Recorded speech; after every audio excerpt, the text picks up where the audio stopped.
मजदूर दिवस पर कर्ण पार्क में जो समारोह विभिन्न संगठनों के द्वारा जो आयोजित किया जा रहा है, उसमें जय भगवान हैं प्रदेश महासचिव सीटों के अपनी बात रखेंगे। आप सुन रहे हैं।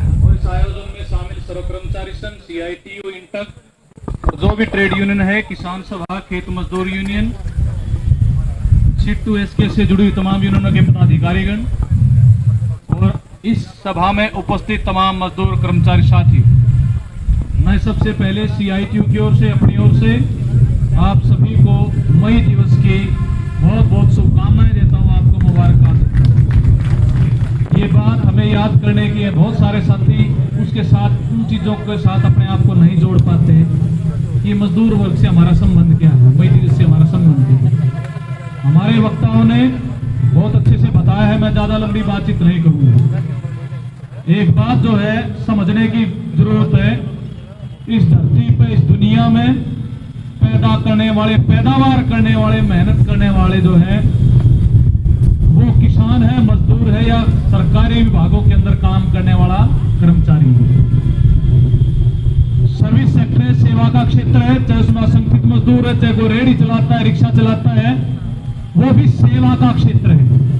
अगर ये रिक्शा वाले, रेहड़ी वाले ये सेवा ना हो तो ये समाज इस ढंग से नहीं चल सकता जैसे चल रहा है। इसलिए जो हम हैं, जो यहाँ बैठे हुए हैं, वो इस देश के निर्माता हैं, इस सिस्टम को चलाने वाले हैं। वो चाहे सरकारी विभाग में काम करे, चाहे प्राइवेट में करे और चाहे खेत में करे। इसलिए जब हम चलाने वाले हैं, हमारे बिना ये सृष्टि, ये समाज, ये व्यवस्था, ये व्यापार, ये बिजनेस हमारे बिना नहीं चल सकता। तो हमारे बिना नहीं चल सकता तो हमारी हालात फिर ऐसी क्यों है? ये वो दिन समझने का है कि 4 महीने से आंदोलन कर रहे थे, आंगनवाड़ी के बारे में बताया साथियों ने, और लड़े किस बात के लिए?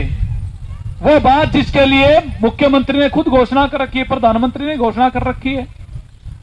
4 महीने तक लड़े। इन साथियों के लिए एक बार तो तालियां बजाओ। इतना लंबा आंदोलन पूरे देश के अंदर, हरियाणा के अंदर नहीं लड़ा गया।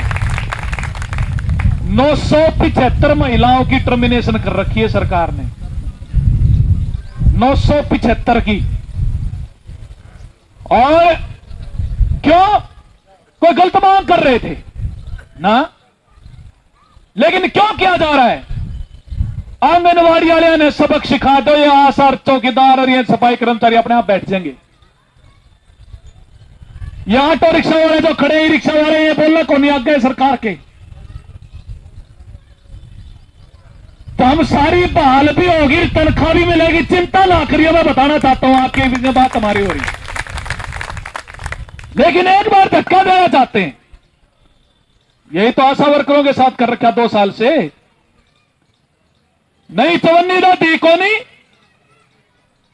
कोरोना के योद्धा बना दिए, पहले जो मिल रहा था वो काट लिया, और सारी बात होगी, रैली होगी, मंत्री ने बात कर ली, बढ़ाऊंगा, फाइल जो है दबे धरे हैं, आगे घोषणा नहीं कर रहे। क्यों भाई? काम जो है, चाहे आंगनबाड़ी हो, चाहे आशा हो, चाहे गांव का चौकीदार हो, बड़ा 7.5 कर दिए। 7 करे थे, 7.5 करे थे, 7 कर दिए थे, 7,000 कर दिए। बोला केंद्र सरकार का कोई भी ठेके का कर्मचारी, उसका न्यूनतम वेतन 26,000 से कम नहीं है। और ये कब है? गांव के चौकीदारों ने घंटे 24 हमने ड्यूटी करनी पड़ेगी और तनख्वाह देंगे 7,000। काम पता नहीं कितने तरह के लेंगे। यही हाल जो है गांव के सफाई कर्मचारियों का है। शहर में 400 पर आबादी पर एक सफाई कर्मचारी लगा रखा है, और गांव में कैंप लगा रखे। भाई जोगेंद्र बैठा था, रखेगा वो गांव में 2000 की आबादी पे, और बेगार कितनी? सरपंच का ब्लॉक समिति पता नहीं क्या, और तनख्वाह पूरी ना दे, उसमें भी टोटा ये मिड डे मील आई बैठी। 10 महीने तो अगले ने वेतन को नहीं मिला। अरे बोला 60 साल की उम्र में घरा बिठाएंगे, कोई चवन्नी नहीं। स्कूल खुल गए, बच्चे आने लग रहे, अलग अलग प्रदेशों में खाना बनना शुरू हो लिया। हरियाणा में खाना नहीं बना रहे, ताला लगाना चाह रहे हैं। ये हालात जो है क्यों है? ये मई दिवस पर इकट्ठा होने का मतलब क्यों है? ये सरकारी क्षेत्र के अंदर हमारे कर्मचारी साथियों ने बताया है, कौशल विकास निगम पर जूतबाज लग गया और छोड़ दी पक्की नौकरी।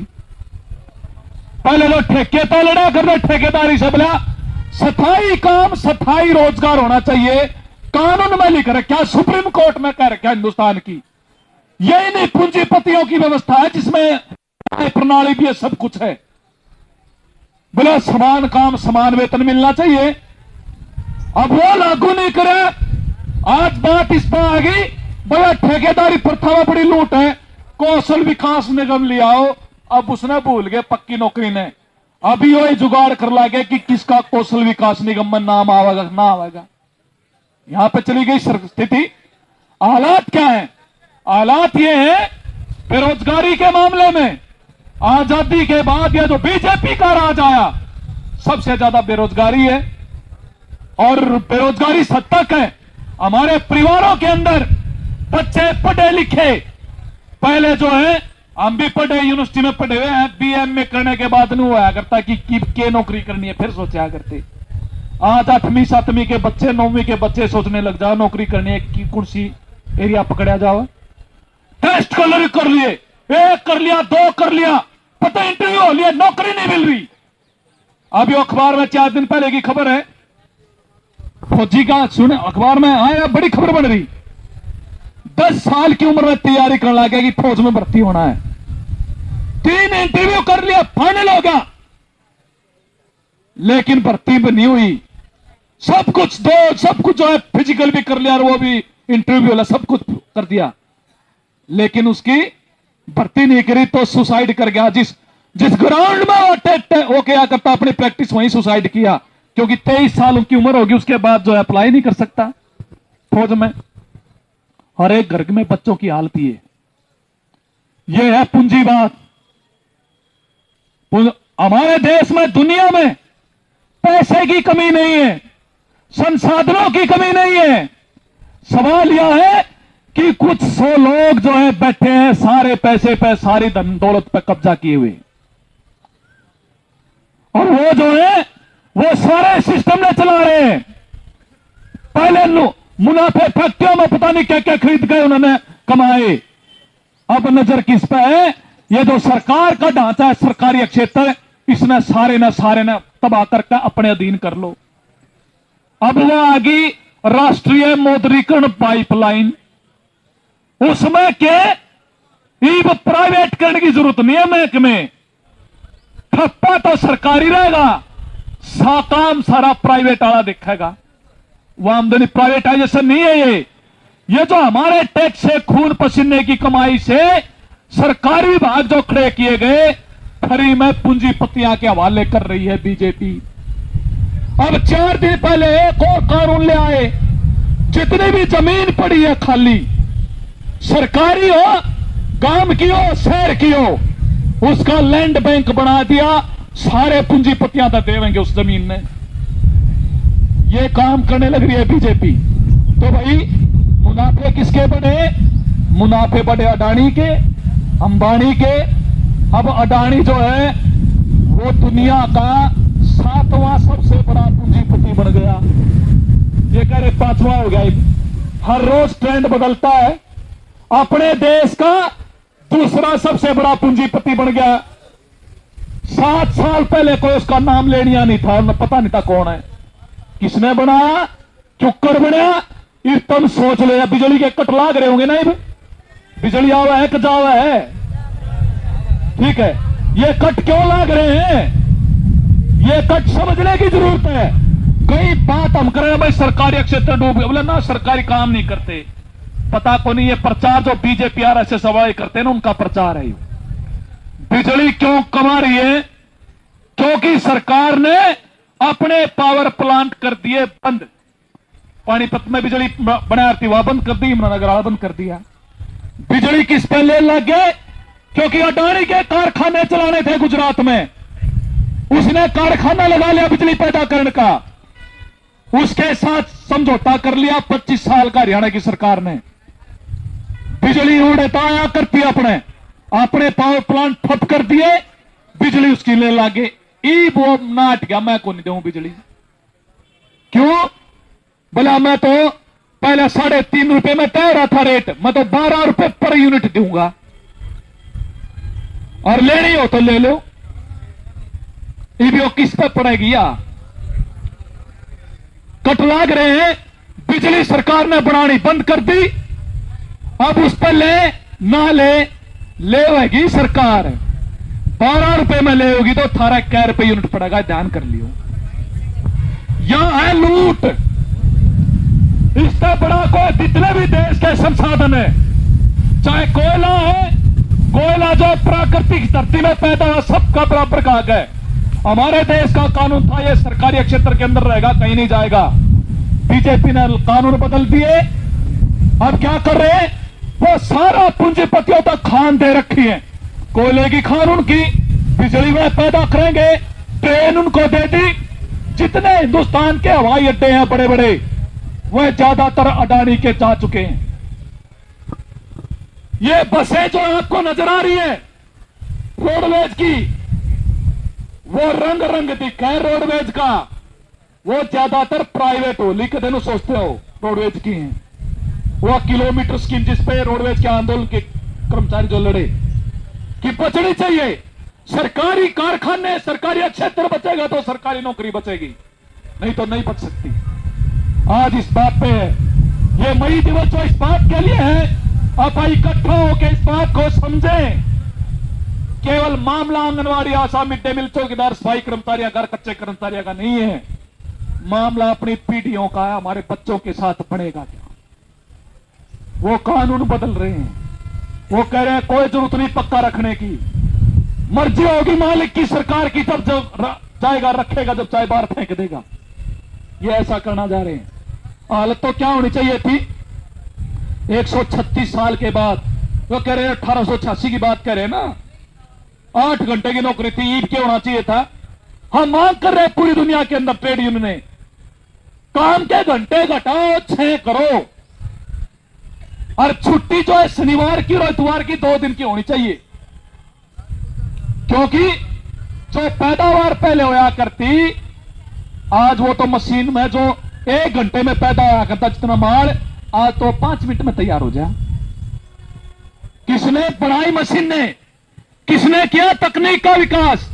किसने किया काम? मजदूरों ने, कर्मचारियों ने, उन्होंने तो किया ना। तो फायदा उनको मिलना चाहिए कि नहीं मिलना चाहिए? फायदा किसको मिल रहा? पूंजीपतियों को। इसलिए कोरोना में भी जब दुनिया में, अपने देश में 84% जो आबादी है उसके आमदनी घट गई, नौकरी चली गई, हमारे यहां पूंजीपतियों के मुनाफे बढ़ गए, यह हालत हुई। तो ये लूट पे आधारित है ये व्यवस्था।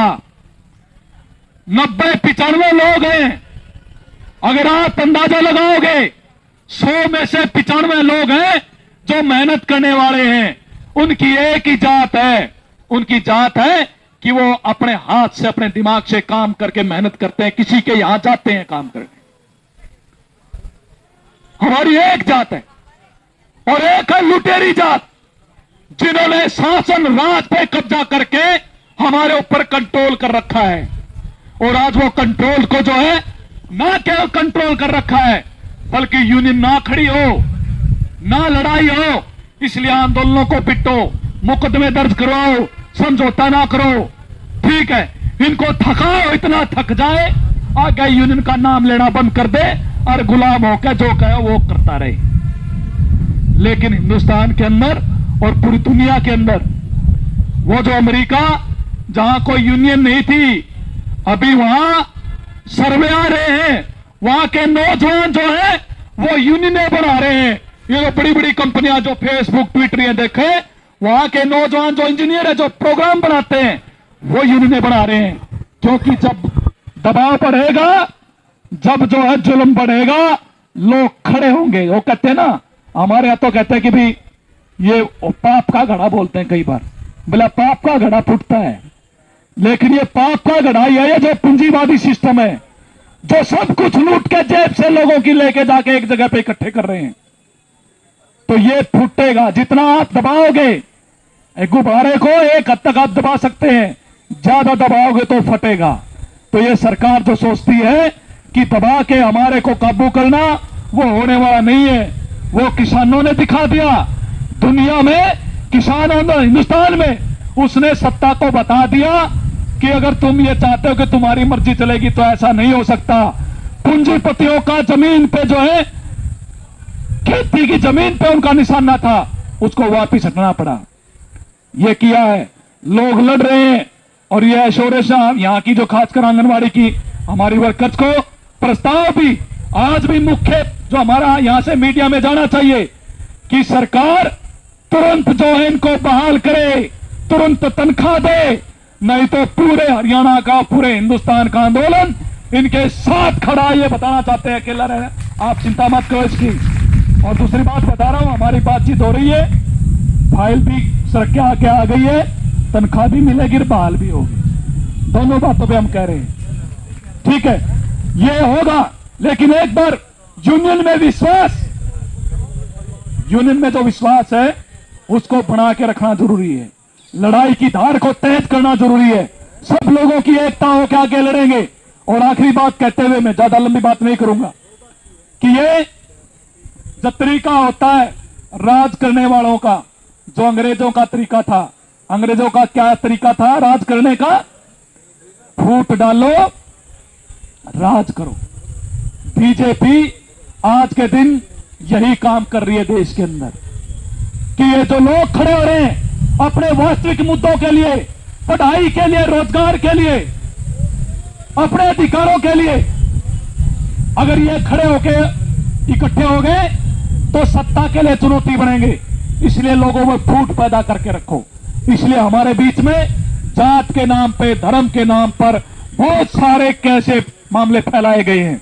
अब आप देखो, कोई भी त्योहार, पीछे जो कई त्योहार आए, रामनवमी, हनुमान जयंती, पता नहीं क्या, और यहाँ पूरे देश में 12 राज्यों के अंदर दंगे करवाए गए बीजेपी आरएसएस के द्वारा। 12 राज्यों में।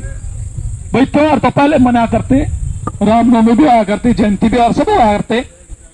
त्योहार तो त्योहार है, लेकिन त्योहार वाले दिन बाकायदा बंदूक लेके, तलवार लेके, हथियार लेके जुलूस करवाए जाते हैं, अल्पसंख्यकों के यहां करवाए जाते हैं, झंडे टंगवाए जाते हैं दूसरे के उन पे संस्थानों पे। और एक वातावरण ऐसा पैदा किया जा रहा है कि लोग हिंदू मुसलमान पे आपस में लड़ मरे, पूछे ना सरकार क्या करने लग रही है।